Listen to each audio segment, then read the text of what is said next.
All right, ladies and gentlemen. All right, all right. Today there's no topic. I'm just gonna get on this and start rambling. Um, Actually not. You got a haircut. I got a haircut. Man, I had a fro. That stuff it was really long. But what I'm going to talk about a little bit today is about time to reflect. We're sitting here with this virus. A lot of us are sitting at home doing nothing, getting in trouble. Getting on each other's nerves. Your kids are probably getting on your nerves as well. But happy Mother's Day, everyone. So make sure your kids are... We have two phones going, by the way. That's why we're looking. Her. She's looking over there. I'm looking at you guys. You got my focus. Okay. What I'm going to talk about a little bit today is, a little bit about, communication. We are at home talking with our significant others. We are... hopefully we'll get through this virus thing, and when the dust settles, hopefully we will all have some time for self-reflection and come out on the other side a lot stronger than we were when we went in. So what I'm going to talk a little bit about today is how do we find love? I speak to 30 women a day, and hey Andy, I speak to about 30. Jackie Zipper says, hi, Chicken Vilma. Hey, Jackie. Hey, Jackie Zipper, Savannah, Georgia. What's going on, Jackie? How you feel, girlfriend? Let me tell you a little about Jackie. Met Jackie about 4 years ago in Savannah, Georgia. She's a kick-butt makeup artist. We don't use a lot of makeup artists today. So, Jackie, stay tuned. We're going to start doing some stuff again. And hopefully your skills have improved in the last 4 years, at least a little bit, I hope. And you were already good back then. I really want to do something again in the future. Jackie Zipper. Look her up, guys. I'm going to talk a little bit about love, what love is, and my perspective. I talk to a lot of women. And in talking to a lot of women, I know that a lot of women don't talk to each other. A lot of women actually, walk around thinking that their problems are, they're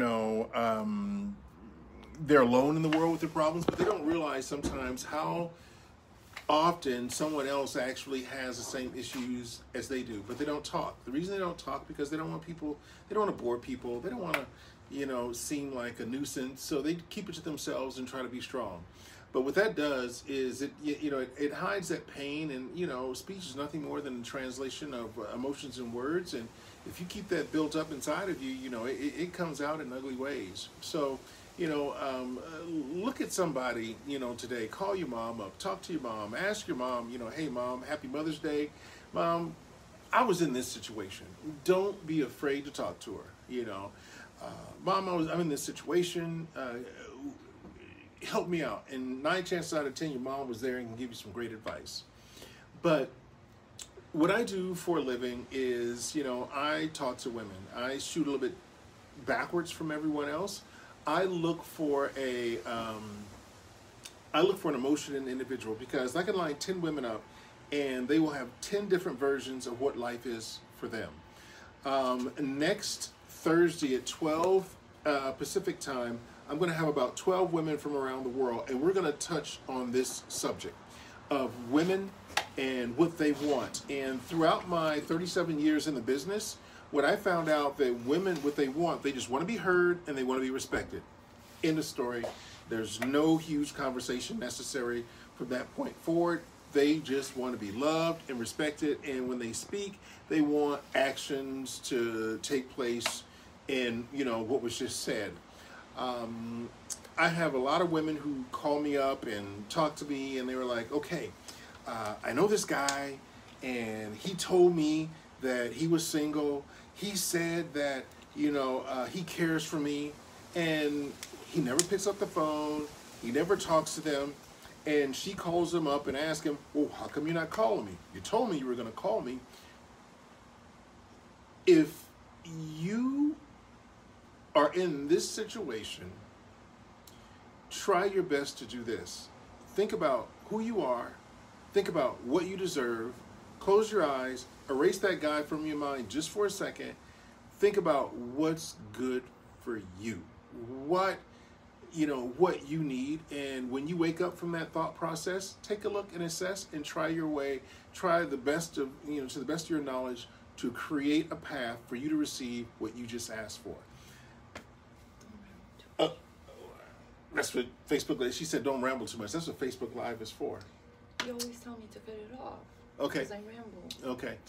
It's a different topic. So Vilma wants another topic. So Vilma, go ahead and give me another topic. Okay. See, it's not that easy. No, I got the topic. I don't know if you're ready to handle the topic. You know what? We got customers listening. I know, that's good. They might need some advice on that part. So Be careful. No. So me as a girl, I always wonder, why do guys put stuff to make their junk look bigger when it's not really there? I mean, if it's not there, why put I'm going to let her a pack finish. of coins, you know, to make it look like you have something down there? Why do they do that? Don't you girls somebody help me. Somebody give me another question, please. No. Come on, baby. You know what, guys? Who is it? Who? No. Answer. Right on. Huh? Oh, Lord, have a side note. Go ahead. I love her, Jackie. I love you too, Jackie. Oh, my goodness. Come on, baby. Guys, I really apologize for this, but I have a wish okay. to grant. And it's Mother's Day. Come on. Again, for those who didn't hear, and I will try to keep a straight face and speak in a clinical manner. Sometimes I look at some guys, and I check out guys' junk quite a bit. I think a lot of us girls do. I do. I'm sorry. And he knows it. I'm sorry. But sometimes I look down and you see something that is not supposed to be there, and you know that it's not a part of the package. Why stuff your pants if you don't have, if you were not born with it? Why do you need to fake it? And it looks like you're faking it. It doesn't even look real. Why do they do it? Happy Mother's Day, guys. You know what? All you guys watch Vilma, and she's always in these beautiful gowns and beautiful situations. And here she is. She's asking me as a man to rat out the other men and to go against them. That's an evil plot to, get, I would say it's the same reason why women wear padded bras. I guess it's for self-confidence in a way. That's a very good one. Jackie, that's a good one. Thank you. Jackie, come. I need you around a little bit more. But our fake boobs don't look fake, Jackie. Here, okay. I'll go ahead and take a stab at this. Okay. Communication, especially here in America, is a little bit limited because we've only we hold on, babe. Sorry. We have a limited time to be able to translate emotions into words. So a lot of us don't know how to communicate because we only had 250 years to try to take our emotions and what we want to portray to another individual. We've only had 250 years to do so, where the rest of the world has had thousands. So here we are in America, 250 years later. Everyone is learning English. They came from different places. Now it's time for us to speak. A lot of us don't have words, so we stick socks in our pants to speak. That's the best I can do. Oh my God. So I asked for it. Yeah, so we stick socks in our pants to say this. Hey, I'm available and I'm worth you having a relationship with me because look, I'm packing a lot and you get a lot in this present. So when you unwrap me, basically I guess that's what it is. Okay, but then when you unwrap it, it's really not there. I was scammed. Tell people that I didn't do that to you. No, he didn't wear a sock. Stop it. That's enough. Okay. So, but, I really believe that there are a lot of individuals. I'm going to speak about men. No, but I mean, it started really, I know it turned into a joke, but it started as a serious question. I'm really curious, and I have seen that. And I explained it. The guys really don't feel, some guys do not have any game. They think they have game. They will send you messages, and they're serious as all hell. They send you messages about the things they want to do, what they would like you to do. They walk around with, you know, the fake bump in the front. You know, they, you know, do all this stuff. They really believe that narrative. That's a movie that is absolutely 1000% real. If you walk to that person and you said, hey, why are you doing that? You will get hit with a lot of resistance. Huh? Jackie says, oh, the disappointment when you get into the bedroom. Jackie, you two cannot hang out, you know. Can't wait to see you, Jackie. Yeah.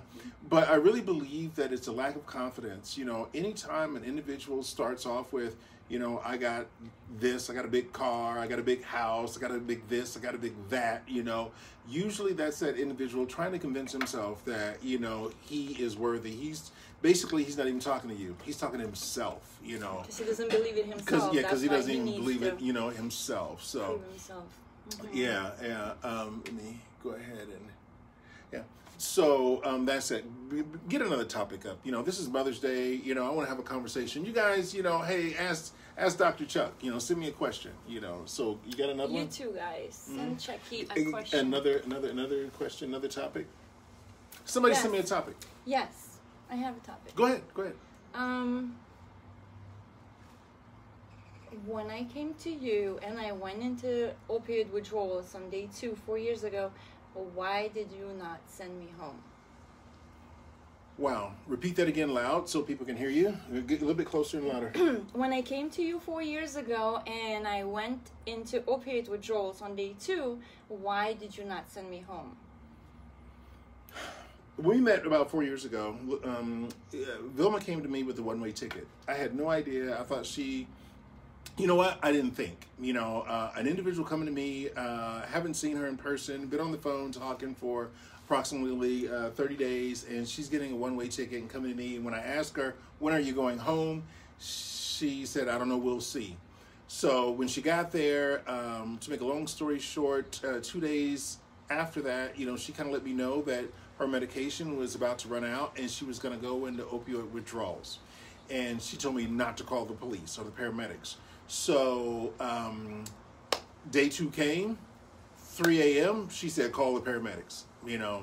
And here they come walking through the house at 3 a.m. We had models from all around the world in this location that I was renting. And they said, is this a halfway house? The cops looked at me and they thought I had something to do with something that was a little shady. So when she went to the hospital, I thought she was going to stay there for a period of time. But 7 o'clock the next morning, they were like, come 4 pick her. hours later. They were like, come pick her up. She's done. Or she called me up and says, they're done. They can't do anything for me. And the first thing I thought is that, you know, she's just being difficult. She didn't want help. And when I got to the hospital, I asked the ER nurse that was in charge at that time, that shift. And she's basically said she's a junkie. She's gonna die. She's gonna die. You know, she's gonna die. Yeah. So I talked to the guy that I was leasing from, and I said, you know what? We need to get her healthy because they couldn't give her an IV. Her veins were collapsed. They couldn't do anything, you know, with her. And I told the guy I was leasing from, hey, you know, when she gets better, man, I'm gonna put her on a plane. Let's get her better. And he agreed. And actually it was less than about every 3 to 4 minutes, Chuck. She was going to withdrawals. She needed to hold my hand, and I was trying to make a living. I had other people there. And that was on day 2 after and that was on day 2. We just met. She weighed 90 pounds. You know, she looked like, you know, a little deer. So going through those, Vilma going through those opioid withdrawals, you know, you know, all the information I had was an individual that I seen on television in the corner. Oh, so sorry. Sorry, individual on a street corner. You know, I thought that, you know, someone beautiful or someone well respected would not be in that type of situation. So I basically wanted to, you know, get rid of her. And I got to thinking, this girl flew from Chicago to Savannah, Georgia for a reason. What was that reason? That reason, she was ready to die. And she thought that what we were doing was her last hope. And that made me do a couple of things. Think about in a different light, who am I? Happy Mother's Day to you too. And my thanks, and same to you. yeah, you know, who am I as an individual who really doesn't know anything about what she's going through? How can I let myself believe that I was above this person and just to kick them to the curb? And this person actually came to me for help. So what I did is I did some real quick soul searching in between the 3 to 5 minutes of her calling me. I did some quick soul searching, and I was like, who am I? Who am I? You know, who would I be if that person, you know, I kicked that person home and they died? So what I did is I was working with this not newspaper, but magazine. And I asked the magazine, and this was a true blue magazine with, you know, thousands of sponsors around, you know, about 8 different states. And so in newsstands. So he gave me some advice. He sent me to an individual that helped us the same day, because she couldn't drink water, she couldn't eat food, soup, nothing. She was going fast. So they gave us something, and it's called Suboxone. And they gave us something, and she was able to start eating. She got rid of those withdrawals, and she started, you know, coming to life. And I was like, you know what? How is this possible that a hospital cannot help an individual who's asking for help?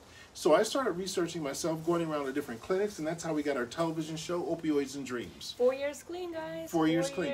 So after that television show of Opioids and Dreams, I had to go around to different clinics around the United States to figure out what they're doing to help people. And one thing that I found out is that, you know, helping an individual is, you know, the best thing for you to do is to get them out of their current environment and have them fall in love with themselves.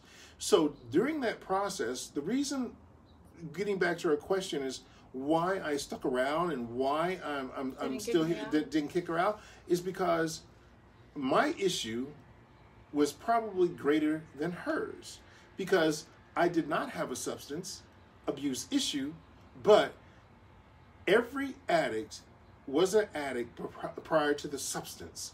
You have to find out what got you to the substance. If you can't find out why you're there, how you became addicted to the substance, then you know, you're never going to be able to fix the problem. So telling someone no, don't do that, that is going to be something that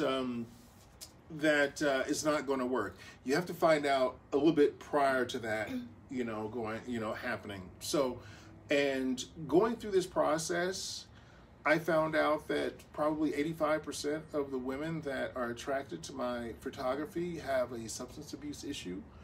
That drive for affirmation, the esteem issues they have to get that attention, is all based off of an addictive personality.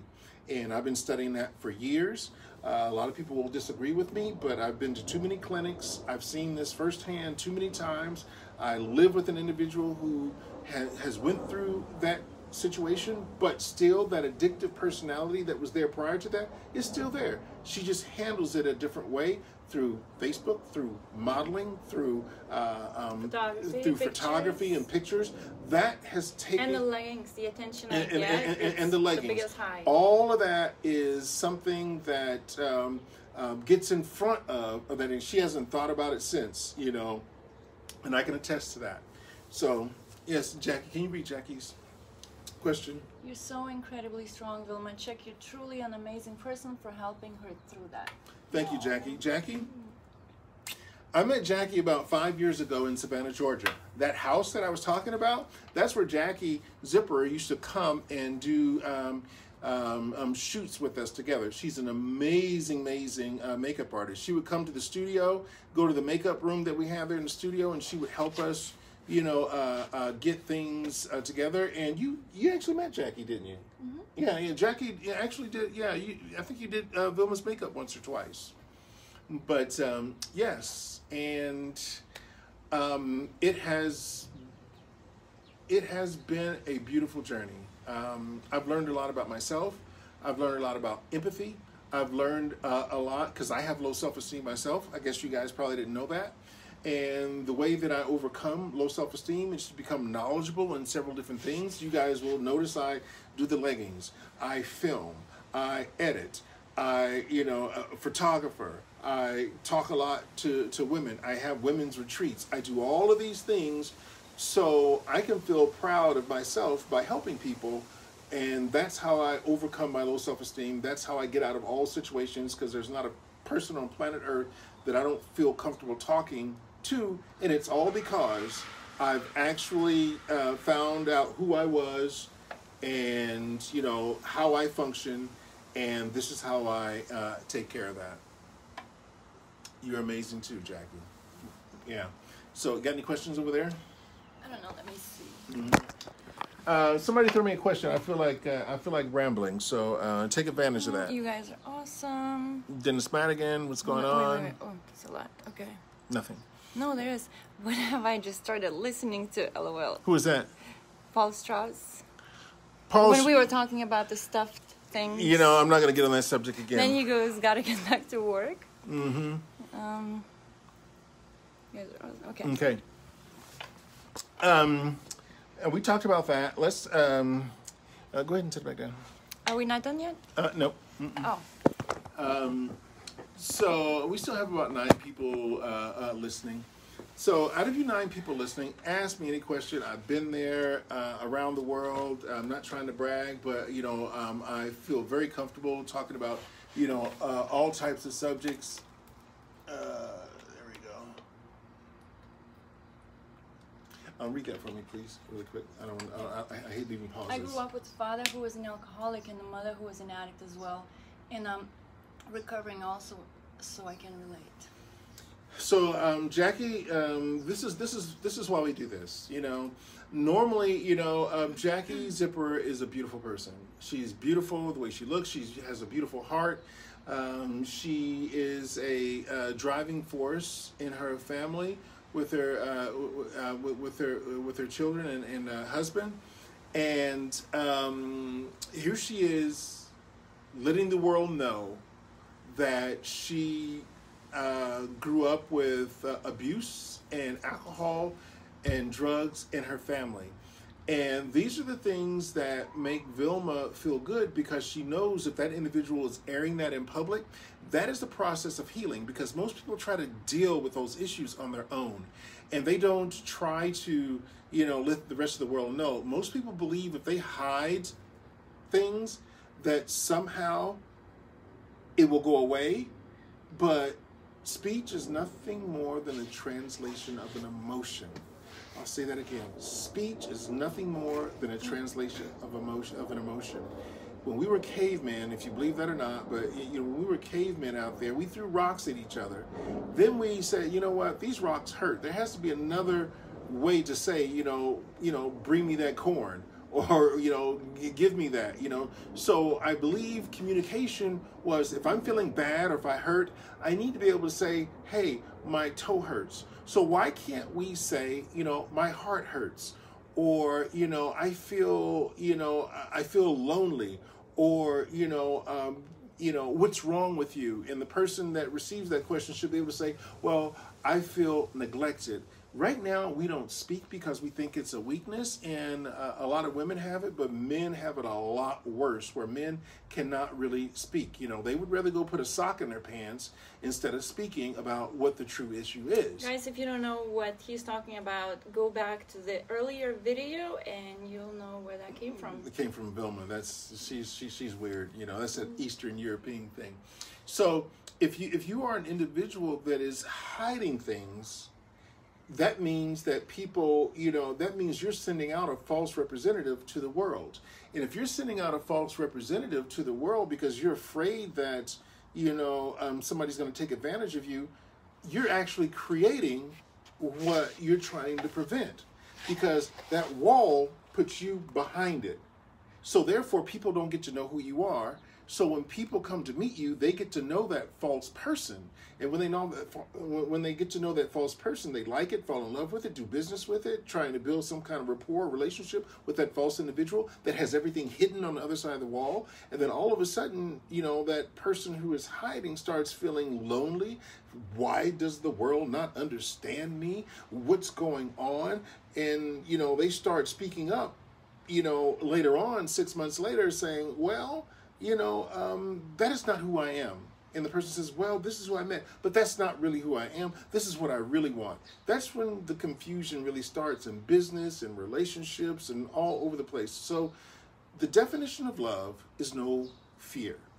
You have to be willing to get hurt in order to find love. Because if you're not willing to get hurt and you hide, hiding is going to make it so the definition of hiding is to be unseen, to be unheard. And if you want to be unseen and unheard, those are the results that you're going to get. All right, I can move on. Anything else? Ashley Hillebrandt, hello. Okay. So, are there any questions anymore? Daniel, read this for me, babe. Please, hurry up. There you go. I don't want people to wait too long. You had a great idea with the leggings. I really admire your openness, both of you. Sorry for the technicality. Which gimbal are you using? I'm not using a gimbal here. I actually have, if you go on Vilma's, hopefully, Vilma, why don't you show? I'm showing them around and I'm ending the video because I don't want my fans to be bored. My battery just died. Love you guys. Thank you for staying with us. And Chuck's battery died. And Chuck's battery died. Here. Say bye. Bye, guys.